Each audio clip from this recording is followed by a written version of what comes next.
back to Key is King. Today we are getting into the latest Real Housewives of Potomac review. We are at Season 9, Episode 11, and we are opening with Mia, the thought mom, and she is at the rope course with her children, and I just feel bad every time I see this family on screen. Mia is quite a matriarch. I would be high-key just traumatized if that was my mother and we were on national television.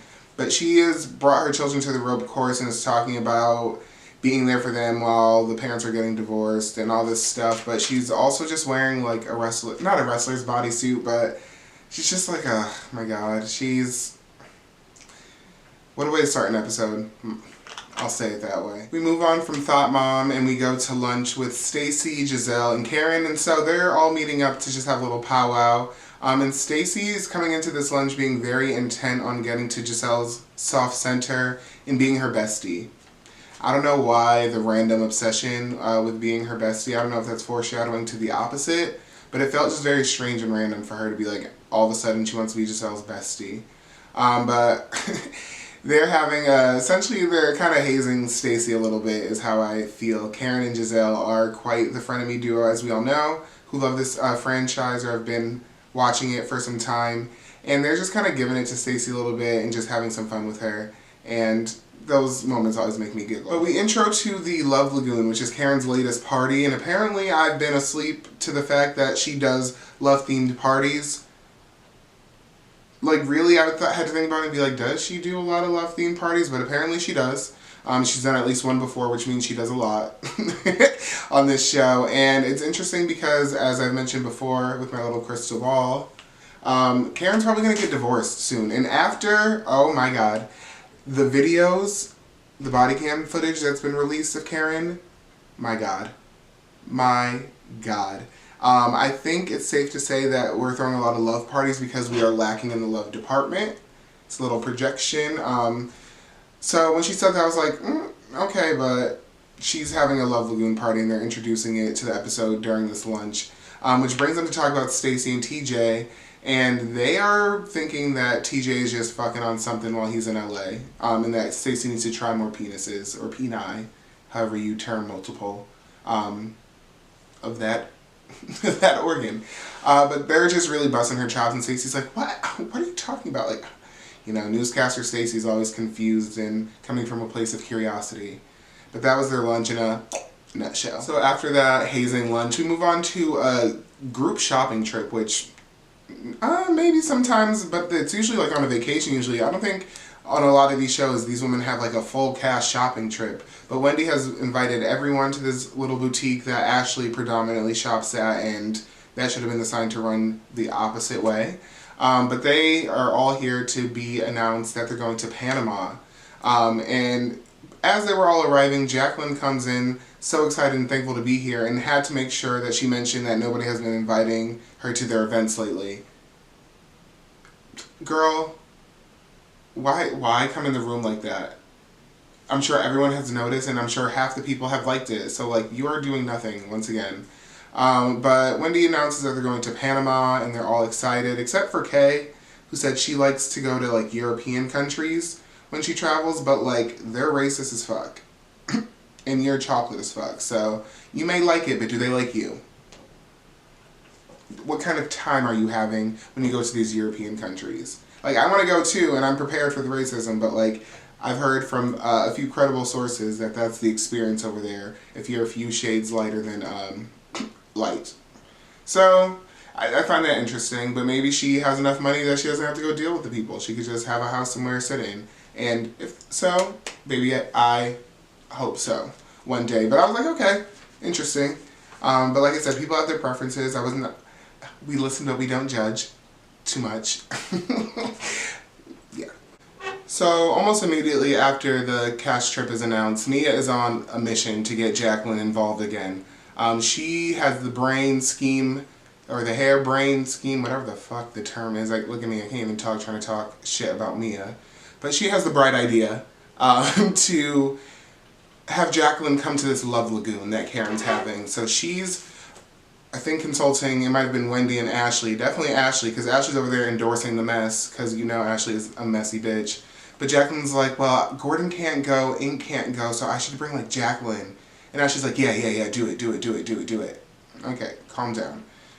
We know you don't have a storyline, but like you're showing your eagerness a little too much for me right now. Like, bring it down a couple notches, forehead. So Mia thinks she's gonna go over to Karen and try to get Jacqueline to come. And before she could even get it out, Karen's like, no, absolutely not. Like, Karen already knew what was up. She probably was eavesdropping, honestly, when Ashley was so excited over there. But Karen's like, that's my home, this is my peace, this is my space. Like, Jacqueline is not welcome. I do not fuck with her, so no, she can't come. I mean, it's like, okay. You can't trust me as far as you can throw her, and she can't be thrown far by many people. So, no, absolutely not. Karen should have prepared and known better. But, I mean, haven't really seen what happens yet, but maybe she did know better. Who knows? We move over to a quick scene of Kay, her man, and her brother, which I know that everybody's not gay, but her brother seems like he might be. Just maybe. But they're talking about Kay going on this trip. They're talking about Kay kind of being on the show, because her man does not want her on the show, and that's very clear. And he's making it very clear in this scene. And what's also becoming clear is that they may not be compatible. But yeah, I'm not sure if they want to be together for real. Kay's talking about how it's so serious all the time.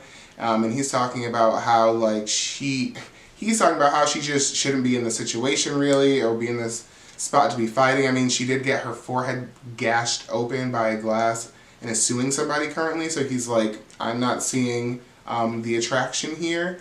But it was really just the scene of them and the brother being like in their business and asking if she's like cooking or how it's like living together and all this stuff. I was looking at the brother and the husband, like, or the fiance, whatever the fuck he is, just like, it was very quick, the scene. It was very edited, like choppy kind of, like, but I was wondering. Just a few context clues. Like, the brother seemed very interested in the relationship. Like I said, it was very fucking quick, and it just may be the gay in me. Like, he was very much like touching him and like moved over, gave him his spot on the couch. I was just like, okay, what's happening here? But that just might be because the vibes are so off between Kay and her man that I'm like looking for other connections, or connections that seem a little more enthusiastic than the one between them. Maybe that's it. But that's a lot of thoughts for a little scene, but that's why I'm here. So, you're welcome. We then move on to another scene with Stacy. This time she's with her aunt, who is close enough in age and vibe that she considers her to be more of a sister. So they are going out to some bakery, lunch, whatever the fuck they're doing. They're at some restaurant talking because they needed a little nice scenery for the scene they're having. But they're talking about Stacey's divorce and her current situation with TJ. The aunt is like, oh, okay, so like what's going on with that? And Stacey reveals that she's the one to like pull the plug on her marriage. She was the one that said, she's the one that like stopped it in its track to be like, hey, this is not productive, or this is not like great, and we should do something about it. So Stacey's the one to kind of like shake it on up. So props to her, because I know that's not easy. It's not easy to do that in like much more simple relationships than like a marriage. So props to her for being the one, because that seems fucking awful to be married to somebody that you really aren't fucking feeling or vibing with anymore. And I'll stop myself there. But she is just going on, and so until this moment in the scene, allegedly, the aunt had no idea about TJ, or that TJ was like the one that Stacey was courting with. And so the aunt was like, oh, is it that little cutie from work, like from QVC or whatever? And she seems happy, but she's also saying like, a year without some dick is crazy. She was like, I couldn't do it personally, but good for you. Which I'm like, okay, auntie, you don't even look like the type, but don't judge a book by its cover, right? That's what they say.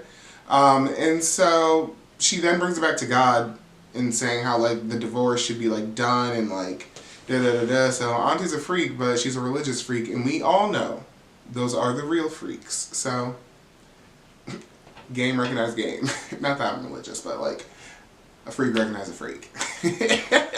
But that was their scene, quick, cut, dry. a lot of these seasons are giving like filler, giving nothing. Every other. Potomac, I don't know if I predicted, I'll have to go back and check, and I probably won't even do that, but Potomac is giving me middle of the pack. And I probably, if I know me, guess it would give middle of the pack. Sometimes it's hitting, a lot of the times it's missing. Don't know. Every time I think of Karen though, it just like, this woman said she was Thomas Jefferson's concubine. She was talking pure cash drunk blackout shit with her wig sliding off of her head. Like, I just cannot stop thinking about Karen. And watching these episodes and how much she tried to like really downplay this shit as if she was not Blackout Betty. Like, damn. Damn. I will do that probably 18 more times for the rest of my reviews of this season, but my God. And is Potomac about to film? I think Potomac is about to film the reunion. And this shit happened before that. My God, they better.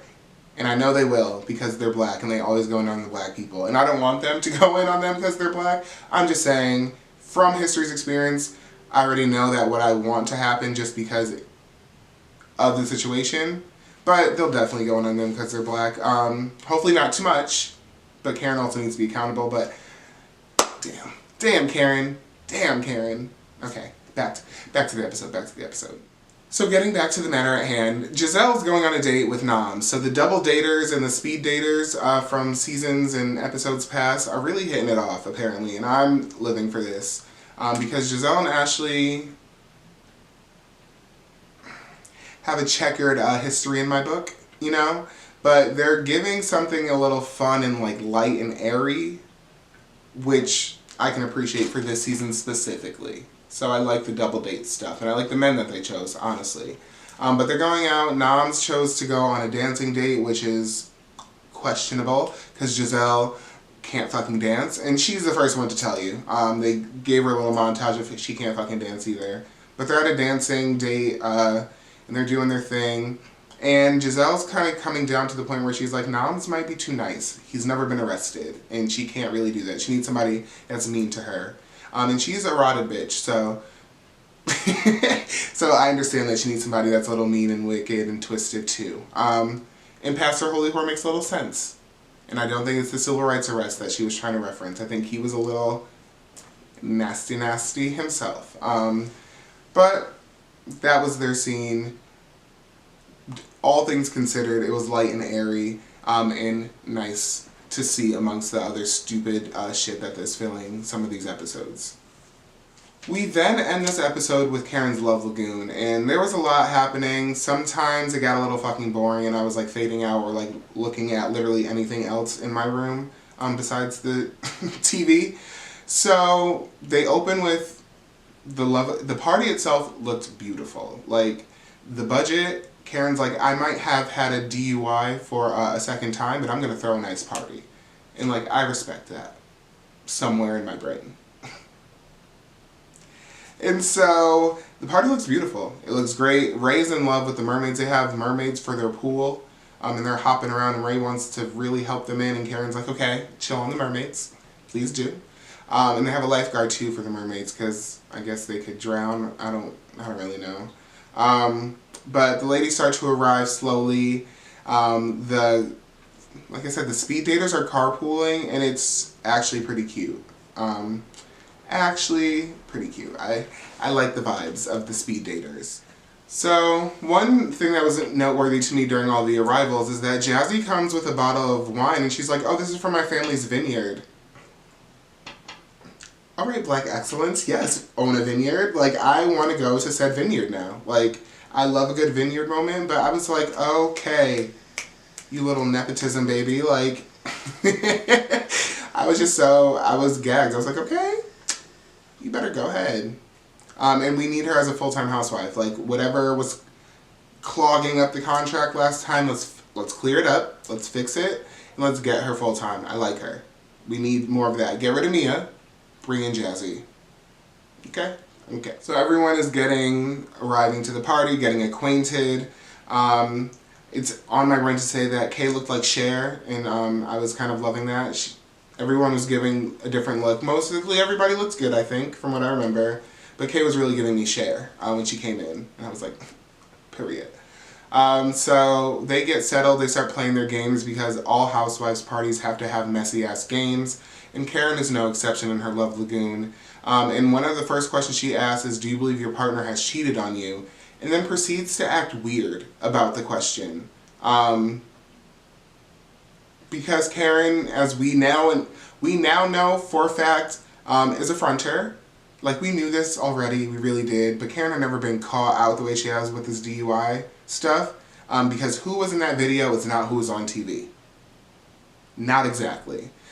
So Karen's being weird. Giselle points out the weirdness, points out the fact that it's been very rumored that Karen has had multiple boyfriends, or a particular boyfriend named Blue Eyes, and she's talking about how she's never cheated and da-da-da-da, and almost seems like a rehearsed answer to this question, but everybody's going around saying their stuff, and Jazzy is the only one that said, yes, she does believe that her partner's cheated on her, because as we did the baby math in episodes past, we know that he was like dipping and doing in a couple people at one time to have such a young child while they were in a relationship. So props to Jazzy for not being Boo-Boo the Fool on purpose, not actively choosing to be stupid, because she knew receipts had already been talked about. So good for you, girl.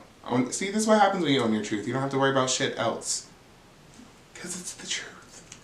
But that's another story for another day. Trust and believe. But this question sparked some weirdness with Stacey and TJ, because the group, Stacey essentially was getting uncomfortable the whole time. She had to talk about her relationship or non-existent relationship. But the group at some point was started to talk about how they had the conversation about her needing other penises and how he might be doing stuff in LA. And he's like, the only thing I'm sleeping with in LA is my Bugs Bunny on my bed. Sir, sis, what are you talking about? Sister, which is, oh, I'm going to start using that. Sister, which sounds like sister. But like, what?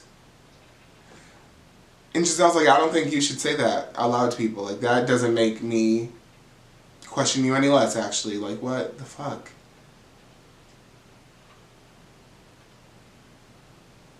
I just... Is it like a disability? Is it acting? Is it just the gay gene? What is it?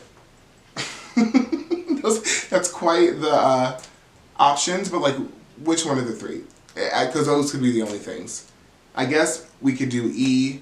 Well, easy I usually reserve for all of the above and most things, but like we could add another one, just the you're just a weirdo, but like it doesn't, I think the first three are the categories we should be choosing from, if you ask me. Because what's happening? Every time he opens his mouth, or every time they have an interaction, it's just... Hello? Hello? Because what's happening? Bugs Bunny? Okay. Also, like, Mia is declassing the whole state of Maryland, let alone the show at this point. But I gotta give credit where it's due, and I always will. She's fucking funny. Situationally funny. She's not fucking funny all the time. Sometimes she is the joke, not the jokester. But in this scene, she had me cracking up because she is so casual with her mess and her messiness that people are like so thrown off and like just don't even know how to take her sometimes. Because she is like passing the cards, the cheating question. She was like, I don't believe, what'd she say at first? Like, I don't think Gordon's ever cheated on me or something. Somebody's like, well, what about you? And she's like, well, yeah. And Stacey was like, are we just casually passing over this, what's happening? But she's just so casual with her mess, and it's so fucking funny. She's just like, bitch, it's Tuesday. Yes, I cheated. So what? And she's like, I'm dealing with two men right now. It cracks me up. Because Stacey and TJ were just having like physical reactions the entire time. Just having weird reactions. Like, somebody shared something about choking or something, and randomly he just goes, you look good, but you look good. Sir, what does that have to do with the subject at hand? And that could be editing at work, that could be reality TV, just making this man look weirder than he already fucking acts. But I was like, these two need to like fucking... If it's not each other, fuck something, and just get it out of their system and like, I don't know. I don't fucking know. They just need to like fucking get it out of their system. I don't fucking weird. They're just so weird. And like, adults being that weird just scares me. Because what is going on in your brain? Like, touch some grass. I don't know. They need to touch some grass and fuck. That's what they need. Maybe they need to fuck in the grass. Maybe that'll just like reboot the brain. It's like a hard reset. Should do a study on that. They could go first. Patient 0 of Get It Together. So, as I was saying before, Stacy's just fucking gobsmacked by fucking everything they say, but they are talking about choking at 12 o'clock on a Tuesday, or whatever day it was, and they just cannot get over it. Some of them are really gooped. Giselle was like, no, do not choke me. They were all making fun of Ink for having to be little and use a trampoline to even choke Mia.